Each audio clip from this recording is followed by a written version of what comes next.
Bueno, señores, vámonos con Henry Ebrar en su sección económica para abordar los temas de mayor interés en términos económicos, tanto en el país como a nivel internacional. Adelante, don Henry. Manuel, buenas tardes, saludos a todos los amigos de Propuesta de la Noche. Hemos cambiado la escenografía en el día de hoy, aprovechando la frescura de la noche para estar ahí en la terraza. Y desde la terraza económica, esas son las noticias que tenemos. Vamos a pasar en revista los principales indicadores, como cada lunes, miércoles y viernes, y después tenemos que comentar la publicación del Banco Central sobre las expectativas de crecimiento y, por supuesto, la aprobación ya anoche en dos lecturas consecutivas y ya definitivas del presupuesto 2021 por parte del Senado. Lo primero que ha pasado con el petróleo después de una muy fuerte baja ayer, porque había expectativa de que no lograran algún acuerdo los países de la OPEP, que se están reuniendo para discutir si logran mantener los bajos niveles de producción y así sostener un crecimiento de los precios. Finalmente hoy las noticias fueron un poquito mejor y producto de eso, pues hoy una subida bastante sensible del petróleo en el mercado de Nueva York, de $44.55 el cierre de ayer a $44.96. Es una subida de un 0.92% de mantenerse los precios. En este nivel es altamente probable que suframos nuevos incrementos de precio de los combustibles el fin de semana.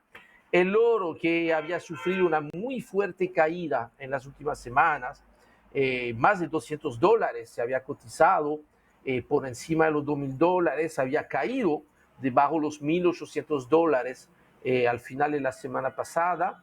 Ya lleva dos sesiones consecutivas con fuerte incremento y hoy no escapa esa realidad, 0.85% de incremento y ya está en $1,834.40. Eso más bien una buena noticia para la República Dominicana cuando sube el oro. En el caso del dólar, en el mercado local hemos reseñado un cambio muy importante de tendencia, una tendencia a la baja, aunque en el día de hoy subió, pero muy levemente, apenas un centavo, pasó de 58 pesos con 36 el cierre de ayer a 58 pesos con 37. Son niveles de precio de la divisa estadounidense que no se veían desde la mitad del mes de julio de este año. Con eso, si comparamos con la cotización del dólar de hace exactamente un año atrás, 52 pesos con 88 centavos, quiere decir que la devaluación acumulada en los últimos 12 meses es de 5 pesos con 49 centavos. Eso equivale a una devaluación de un 10,38%.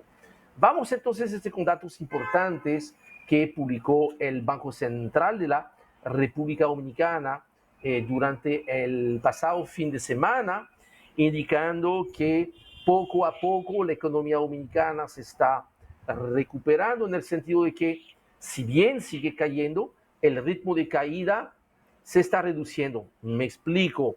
Mientras se había registrado una caída del crecimiento de un 5.6% en el mes de septiembre, las cifras preliminares para el mes de octubre indican una caída un poquito menor, menos 4.3%. De hecho, está bastante cercana esta caída al rango que habíamos utilizado para nuestras proyecciones, entre menos 3 y menos 4%. Lo que es importante es que con esto el crecimiento acumulado durante los 10 primeros meses del año, de enero a octubre, indica que la economía dominicana ha sufrido una importante caída de un 7,1%, perdón, 7,7%, y que prácticamente ya es imposible que la economía cierre con una caída de un 4%, que sin embargo, esa es la cifra mágica que fue aprobada ayer en el Senado de la República como la expectativa de caída de la economía dominicana. De hecho, el propio Banco Central, y qué bien que lo haya hecho, el propio Banco Central en su informe explica que entiende que la caída de la economía dominicana a final del año 2020 estará entre un 6.7 y un 6.8%, lo que explica, si vemos a nivel sectorial, lo que explica la paulatina recuperación de la economía dominicana. Es básicamente un sector, es el sector de la construcción, son los sectores de mayor peso en la economía dominicana, que además tiene un efecto de arrastre, de aceleración para otros sectores, como el sector comercio. Pues en el mes de octubre, de acuerdo a los datos del Banco Central, el sector de la construcción creció un 2.3%, es la primera vez desde el inicio de la pandemia que tiene cifras positivas. De mismo modo, sector como salud, por supuesto, un 13.4%, servicios financieros un 4%. Lo que sí me llama la atención es que en el caso de los sectores productivos, con la única positiva excepción de zona franca, que vuelve a crecer otra vez un 2%, menos que en septiembre, que fue 8%, pero todavía positivo, un 2%, me preocupa especialmente la caída del sector minero, menos 14%, de la manufactura local, menos 1%, y la muy, pero muy mala sorpresa, la caída del sector de la agricultura, que después de haber tenido crecimiento entre un 4 y un 5% hasta el mes de agosto, en septiembre apenas creció un 0.2% y en octubre registra, según los datos del Banco Central, una caída de un 0.6%. Va a estar interesante ver las cifras de noviembre y diciembre en el caso de la agricultura, un sector muy sensible. Pero para eso tendremos más oportunidad para seguir comentando, analizando la economía dominicana. Les invito a que me sigan allá en mi cuenta de Twitter, @ebrarh, y por supuesto la cita con todos ustedes para este viernes, mismo lugar, misma hora. Hasta luego, cuídense mucho. Muchísimas gracias, don Henry Ebrard, por sus siempre interesantes comentarios económicos. Bueno, señores, la Procuraduría General de la República ha seguido divulgando informaciones sobre los resultados de las investigaciones que desarrolló y que conllevaron el arresto de 10 personas, 6 de ellas que ocuparon posiciones públicas durante la administración del expresidente Danilo Medina. En el día de hoy la prensa publica a grandes titulares mucha información que ha sido filtrada sobre los resultados de estas investigaciones. Por ejemplo, se dice que que las organizaciones sin fines de lucro han sido mecanismos utilizados por los Medina Sánchez, se refiere a los hermanos del expresidente Medina, para apropiarse de fondos estatales para invertirlos en asuntos políticos y personales, de acuerdo con las acusaciones que hace la Procuraduría Especializada de Persecución de la Corrupción Administrativa, PECA. Un ejemplo es la Fundación Tornado Fuerzas Vivas, propiedad de Alexis Medina. Las autoridades aseguran que esta institución estaba disfrazada bajo el objeto de ser una organización de beneficio público, ayudas a personas de escasos recursos, pero que en realidad fueron utilizadas para financiar las campañas de Danilo Medina y de Gonzalo Castillo. El PECA establecen que Tornados de Fuerza Viva ha sido el principal movimiento político del sector externo en apoyo logístico y financiero del expresidente Danilo Medina en el 2016 y de Gonzalo Castillo Terrero en el 2020. El documento de medida de coerción indica que la organización sin fines de lucro captaba fondos ilícitos que se utilizaban en las campañas políticas del Partido de la Liberación Dominicana.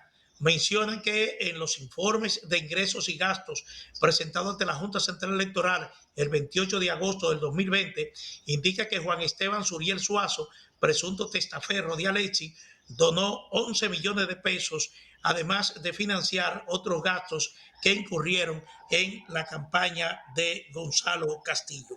Esta información, como le adelantaba, surgió hoy, se publicó hoy en la prensa matutina, y ya por esta parte usted indica que hay una línea de investigación en la Procuraduría Especializada de Lucha contra la Corrupción que se perfila de una u otra manera a involucrar la campaña electoral tanto del 2012 como del 2016, ahora digo del 2016 y del 2020 en financiamiento ilegítimos. Aquí yo creo, Diógenes, que muy pocos partidos políticos podrían transparentar de manera clara las contribuciones privadas que reciben en campañas electorales. Las campañas electorales dominicanas son muy costosas, se invierte una cantidad de recursos casi que cada 4 años supera la cantidad de recursos que se invirtió en la anterior, y normalmente los partidos políticos no acostumbran a hurgar, a determinar de dónde procede el dinero que le llega de fuentes privadas. Pero además de eso, siempre se habló de la necesidad de que de alguna manera en el país se legislara para reglamentar las contribuciones privadas a los partidos políticos, que no solamente fuera que los partidos políticos tuviesen la responsabilidad de rendir de rendir cuentas de los recursos que el Estado le proporciona a través de la Junta Central Electoral, sino que también se transparentaran los recursos privados. Por eso yo creo que sería difícil para un partido político en la República Dominicana transparentar los recursos que recibieron en época de campañas electorales o en épocas normales, porque las contribuciones privadas a los partidos aquí han existido siempre y están permitidas por ley. Y ningún partido político primero procede a determinar el origen de los recursos para después determinar si lo acepta o no lo acepta. Hay partidos políticos, por ejemplo, que han tenido en su fila a personas que han sido posteriormente acusadas de narcotráfico, y usted no puede indicarle a ese partido político que es financiado por el narcotráfico por el hecho de que haya tenido personas que en algún momento haya tenido vínculo con actividades ilícitas relacionadas con el narcotráfico. Entonces, aquí yo insisto que lo importante es, Diógenes, de que nos aboquemos a transparentarlo todo, a igualmente establecer reglas para las contribuciones privadas a los partidos políticos, para que las organizaciones políticas estén en condiciones de determinar qué recursos aceptan y qué recursos no aceptan. Don Diógenes. Manuel, cuando en el país se comenzó a hablar de la posibilidad de que los partidos políticos pudieran recibir dinero del erario, o sea, que el Estado proveyera a los partidos políticos de manera directa, tal y como está consignado hoy día, que los partidos cada año reciben una cantidad determinada de dinero. En los años electorales este monto aumenta. La idea era, en principio, delimitar los fondos que reciben los partidos solo del dinero que proveyera el Estado dominicano. Pero ahora bien, la voracidad de los partidos políticos no permitió eso, Manuel, y hubo que dejar las puertas abiertas. Además de lo que reciben del Estado, tienen las puertas abiertas para recibir todo lo que le llegue y todo lo que salgan a buscar de cualquier lugar, lícito, ilícito, eso no tiene ninguna puerta en este país. En Estados Unidos está contemplado que tú puedes recibir del privado o puedes recibir del público, pero tú tienes que definir si te quedas con la ayuda privada, entonces declinas a la del Estado. Pero si te quedas con la del Estado, entonces automáticamente está declinando a la del sector privado. Pero en el caso nuestro no. En el caso nuestro, los partidos políticos tienen las puertas abiertas tanto del Estado como del sector público. Entonces, por eso se dan estas situaciones en las que se implica a este movimiento tornado. Por eso se da eso. Justamente por eso se da eso. Adelante, Manuel. Bueno, Dionis, hablando de recursos, desde esta semana el gobierno está pagando la regalía pascual. Lo que dice el contador general o el tesorero de la nación es que se ha comenzado a desembolsar 6.087 millones de pesos, que estaba abarcando el 32% de la nómina del Estado a través de la Tesorería Nacional. Es decir, que ya lo hay el Ministerio de las Fuerzas Armadas, los pensionados, una parte del Ministerio de Educación y el Consejo Nacional de Drogas, entre otros, comenzaron a recibir el llamado sueldo 13, ¿verdad? Eso siempre cae bien, Manuel, ese sueldo 13, pero es bien porque justo en esta semana las autoridades Sí, no, pusieron en las autoridades pusieron en las calles un contingente militar y policial para proteger ahora en las Navidades y esto tiene que ver con esto de las regalías, porque en estos días también los atracadores se activan en las calles porque salen y son muchas las personas afectadas. Adelante. bueno, sí, bueno, pero cada quien debe también tomar sus precauciones personales, es decir, estar realmente muy, muy activo de cualquier persona sospechosa que intente acercársele o que se pueda ver a distancia, porque el ciudadano también tiene que prepararse, ¿verdad? Que a uno te sorprende, normalmente te sorprende porque el ladrón siempre está al acecho, pero hay que tomar también sus medidas de seguridad. Pero qué Manuel, bueno que disculpa, Manuel, disculpa. Decía el viejo Pina, mi papá, que el asalto es de quien lo da. sí. Bueno, mira, Diógenes, el fiscal general de los Estados Unidos, William Barr, está diciendo que no hay el más mínimo indicio de que se cometiera fraude en las elecciones del 3 de noviembre. Es otro golpe duro para el presidente Donald Trump, que no se aparta de ese discurso de que le robaron las elecciones del 3 de noviembre en los Estados Unidos.